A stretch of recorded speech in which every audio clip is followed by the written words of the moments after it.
और जेएसएम के योद्धाओं को जो आपने अपने जीवन के तप को, रिसर्च को, जिसके दम पर हम मादा भरते हैं कि एक भी व्यक्ति की जमीन, एक भी व्यक्ति की गाड़ी, एक भी व्यक्ति का घर ये जनता सरकार मोर्चा गुड़क नहीं होने देगा।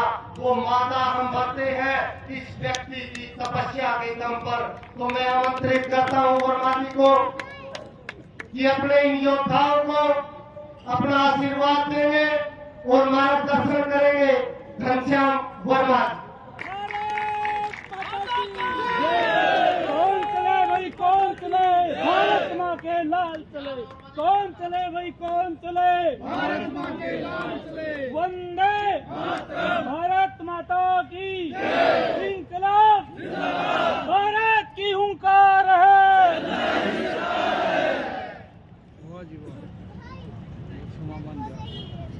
परम आदरणीय मंच पर बैठे हुए धन्यवाद जनता सरकार मोर्चा के सेवकगण और पूरे देश से दूर दूर से आए हुए उन तमाम कार्यकर्ताओं को और इस हरियाणा की जनता को मेरा नमन प्रणाम है आपके चरणों में। ये सच बात है कि मैंने अपने जीवन का बहुत सा समय लगाया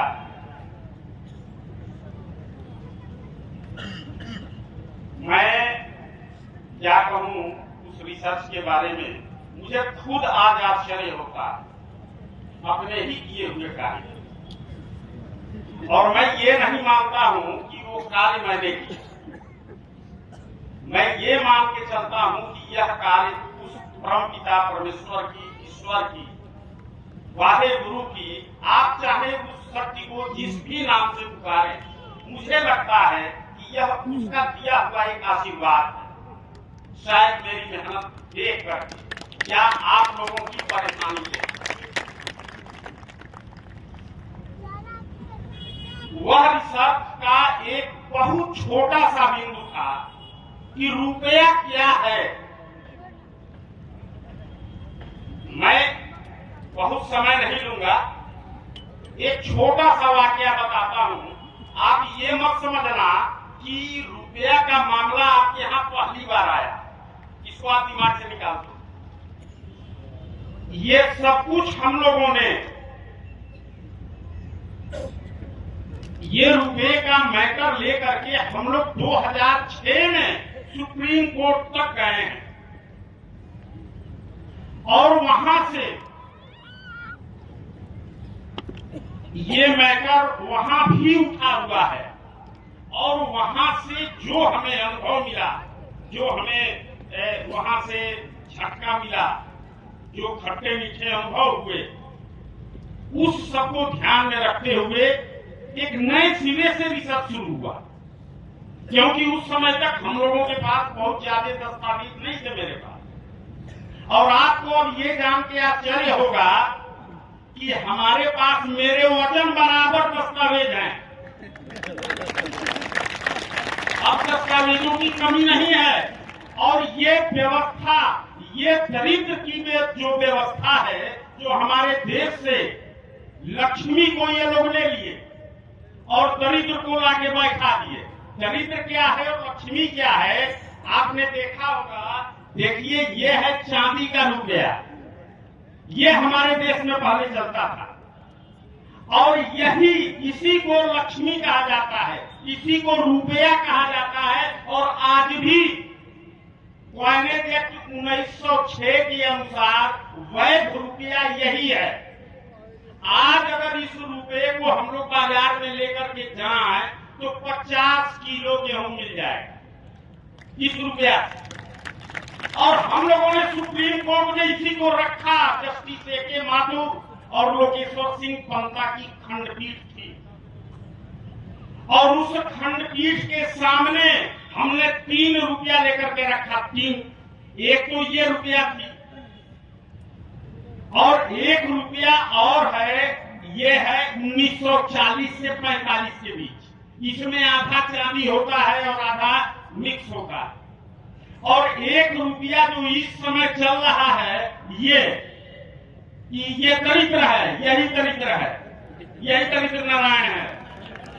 इनका स्वभाव है, ये जहां भी जाते हैं उसको अभावग्रस्त बनाएंगे। ये अभाव पैदा करने के लिए लाया है, वो कभी पूरा होगा ही नहीं। और ये है लक्ष्मी, ये जहां भी रहेगी वहां अभाव नाम की कोई चीज नहीं रहेगा। और यही चीज हम लोगों ने सुप्रीम कोर्ट के उन जजों के खंडपीठ के सामने रखा और ये कहा, श्रीमान हम इसको अगर 1 रुपया लेकर के जाते हैं तो हमें 50 किलो गेहूं आज भी मिल जाता है, और इस रुपया को लेकर के जाते हैं तो 25 किलोग्राम गेहूं मिलता है, और इस रुपया को लेकर के जाते हैं तो 1 कप चाय भी नहीं मिलता है। आप ही बताइए इसमें कौन सा रुपया है, कौन वैध रुपया है और कौन अवैध रुपया है? क्योंकि सब पर लिखा है 1 रुपीस 1 रुपीस 1 रुपीस। आप विश्वास नहीं करोगे, सुप्रीम कोर्ट में उन ज्ञानियों की बोलती बंद हो गई, एक जुबान नहीं निकला।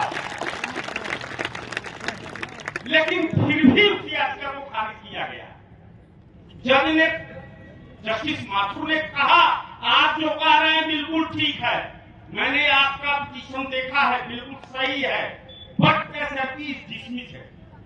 फिर भी आपकी याचिका खारिज की जाती है, ये बात समझ में नहीं आई। वर्षों बीत गए, उसकी बहुत अजीब कहानी है, लेकिन मेरे दिमाग में ये क्वेश्चन बार बार उठ रहा था कि ये सुप्रीम कोर्ट के जजेज हैं, कोई अरे गहरे व्यक्ति नहीं है, इन्होंने क्यों ये बात कही?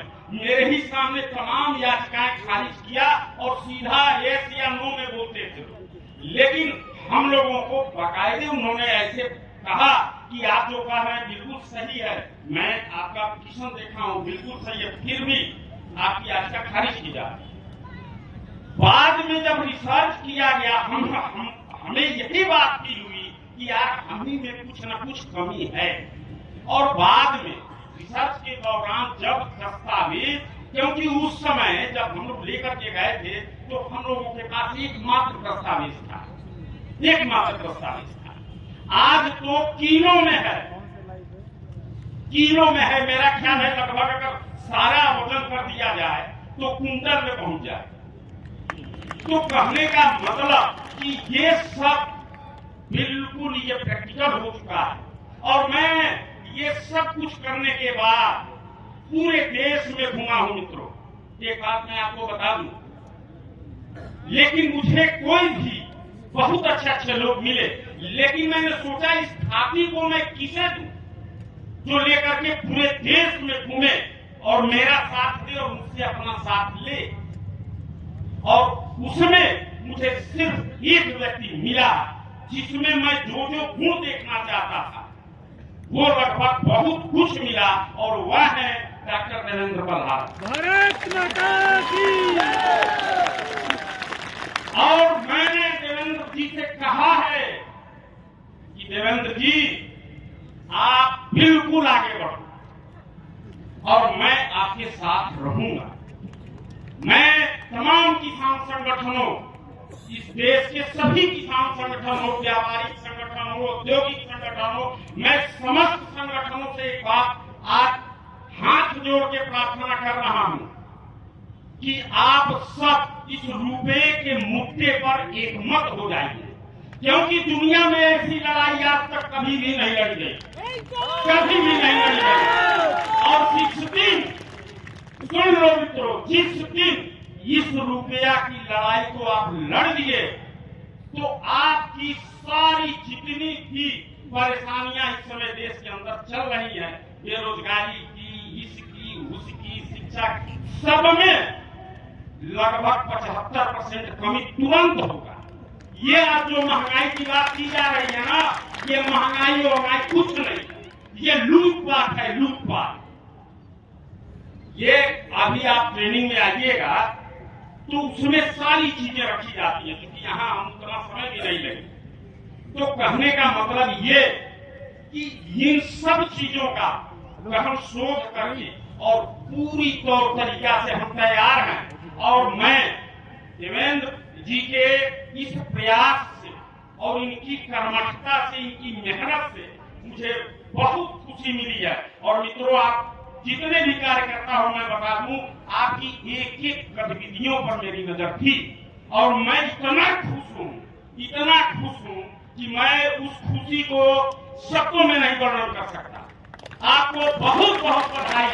और जिस तरीके से आपने मेहनत किया है, मैं उसको बहुत नजदीक से गौर कर रहा था और मैं इतना खुश हूं कि मैं जिस काम को सोच रखा है, मुझे अब पूरा विश्वास हो चला है कि आप लोग उसको पूरा कर दोगे, बिल्कुल पूरा कर दोगे। तो इसके लिए हम आप सबको बधाई देते हैं विशेष रूप से। और जिसको भी रुपया से संबंधित कुछ भी समझना हो, तो मैं इस समय हूँ। और डॉक्टर देवेंद्र पल्हारा जी को हमने बहुत कुछ सौंपा है और वही देखेंगे। और पूरे इस देश का नेतृत्व उनको दिया गया है, इसलिए हम उन समस्त संगठनों से कहूंगा कि आप लोग इस मुद्दे पर पल्हारा जी का साथ जरूर दें, क्योंकि यह एक ऐसी क्रांति आने वाली है अभी। और मैं आपसे एक अनुमति चाहता हूं, रुपये की लड़ाई तो पूरे देश में लड़ी जा रही है। अभी ये प्रथम चरण है, ये अभी ट्रेलर है, ये अभी असल लड़ाई नहीं है। ज्ञान युद्ध तो यार असल ज्ञान का ये ज्ञान युद्ध है। इसमें कोई तोड़ फोड़ आंदोलन हड़ताल करने की कोई जरूरत ही नहीं है। इसमें सब लूटे जा रहे हैं, मजदूर, किसान, व्यापारी, कर्मचारी, अधिकारी, पुलिस, सेना, आखिर सब रुपए से काम करते हैं ना, सभी रुपए से लेन देन करते हैं ना, वो भी तो लूटे जा रहे हैं। तो ये लड़ाई जन जन की बनने जा रही है, सबकी है। तो इसमें हम ये चाहते हैं कि आप सब लोग एक झंडे के नीचे इस मुद्दे पर आ जाए, इसी को लेकर के क्रांति हो। और मैं अभी ये पहला चरण पूरा किया, अभी हो रहा, अभी पूरा तो नहीं है, लेकिन आपके उत्साह को देखते हुए, आपके कार्य को देखते हुए मैंने मन बनाया है कि अब मुझे दूसरे चरण में प्रवेश कर जाना चाहिए। तो आप उसकी अनुमति देते हैं? अनुमति है? अब दूसरे चरण में प्रवेश किया जाए। चलिए पल्हारा जी, अब आप तैयार हैं? भारत की ओंकार है, तो बस इन्हीं सब शब्दों के साथ हम अपनी बात को विराम देंगे। और आप सभी को हृदय से नमन है, सबका बहुत बहुत धन्यवाद। जय हिंद, जय भारत।